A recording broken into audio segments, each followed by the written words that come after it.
اپنی زوجہ پر سختی کا حکم۔ ابو داؤد شریف کتاب النکاح حدیث نمبر 2147 پر حدیث پاک نقل ہے۔ حضرت سیدنا فاروق اعظم رضی اللہ تعالیٰ عنہ سے مروی ہے کہ رسول اللہ صلی اللہ تعالیٰ علیہ وسلم نے ارشاد فرمایا کہ کسی آدمی سے اپنی عورت کو مارنے کے متعلق سوال نہ ہوگا۔ امام شرف الدین حسین بن محمد بن عبداللہ طیبی علیہ رحمہ فرماتے ہیں، یعنی اگر وہ گناہوں سے نہ بچے یا نافرمانی کرے اور شوہر اسے مارے تو اس مار پر شوہر سے سوال نہیں کیا جائے گا، اللہ تبارک و تعالیٰ کے اس فرمان کی وجہ سے۔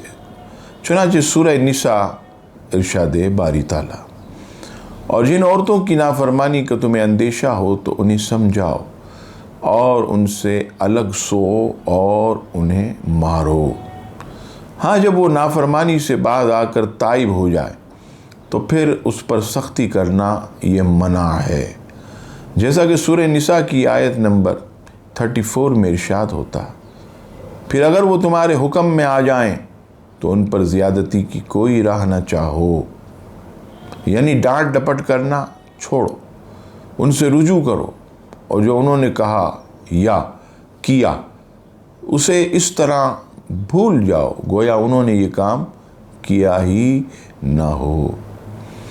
علامہ محمد بن علان شافعی رحمۃ اللہ تعالی علیہ دلیل الفالحین شرح ریاض الصالحین میں مذکور حدیث پاک کی وضاحت کرتے ہوئے فرماتے ہیں، شوہر کا اپنی بیوی کو مارنا کسی بھی سبب سے ہو، اس سے سوال نہ کیا جائے گا کہ تو نے کس سبب سے مارا، بلکہ اس کا معاملہ اللہ تبارک و تعالیٰ کے سپرد کیا جائے گا، کیونکہ ممکن ہے کہ کسی ایسی بات پر مارا ہو جس کا تذکرہ خلاف حیا ہو، جیسا کہ بلا وجہ مرد کو صحبت سے منع کرنا وغیرہ۔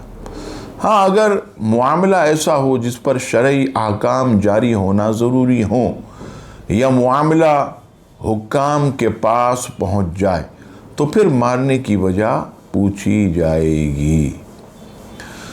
چنانچہ مرآت المناجح میں ہے کہ شوہر سے بیوی کو مارنے پر مواخذہ نہ ہوگا، بشرطے کہ خاوند مار کی شرائط و حدود کا لحاظ رکھے، بلا قصور نہ مارے، ضرورت سے زیادہ نہ مارے، عداوت دشمنی سے نہ مارے، اصلاح کے لیے مارے تو خاوند پر اس مار کی پکڑ نہ ہوگی، کیونکہ اس پر اجازت قرآن مجید فرقان حمید نے دی ہے، جو فرمایا وَضْرِبُوهُنَّ، یعنی انہیں مارو، مگر ساتھ میں قید لگاتا، اگر وہ تمہارے حکم میں آ جائیں تو ان پر زیادتی کی کوئی راہ نہ چاہو۔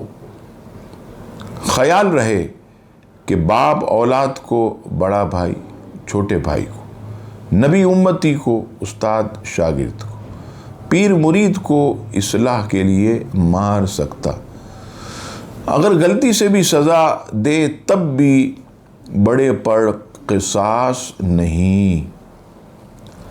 اس آیت کے تحت مفتی نعیم الدین مراد آبادی تفسیر خزائن العرفان میں فرماتے ہیں، اور تم گناہ کرتے ہو پھر بھی وہ تمہاری توبہ قبول فرماتا، تو تمہاری زیر دست عورتیں اگر قصور کرنے کے بعد معافی چاہیں تو تمہیں بطریق اولا معاف کرنا چاہیے، اور اللہ کی قدرت و برتری کے لحاظ رکھ کر ظلم سے بچے رہنا چاہیے۔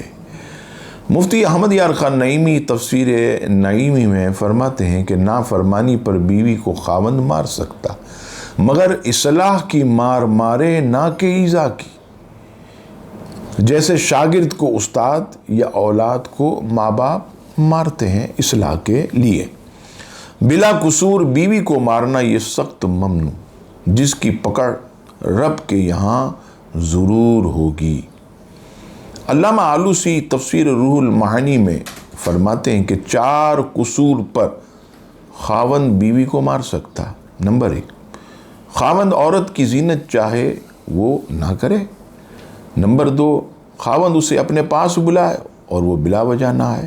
نمبر 3، عورت نماز وغیرہ بلا عذر چھوڑ دے، یعنی شریعت کی نافرمانی کرے۔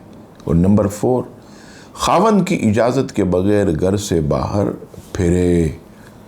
اب دیکھیے مار کیسی ہونی چاہیے، تو تفسیر در منثور میں امام سیوطی علیہ رحمہ نقل فرماتے ہیں کہ مارنے سے مراد ایسی مار ہے جو شدید نہ ہو، یعنی جس سے نشان نہ پڑے۔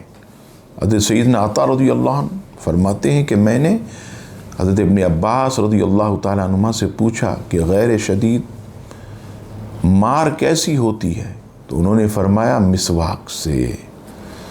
تفسیر قرطبی میں امام قرطبی نقل فرماتے ہیں کہ مار سے مراد ایسی مار ہے جس سے نشان نہ پڑے، نہ ہڈی ٹوٹے نہ زخم آئے، کیونکہ مارنے کا مقصد اس عورت کی اصلاح کرنا ہے، نہ کہ کچھ اور۔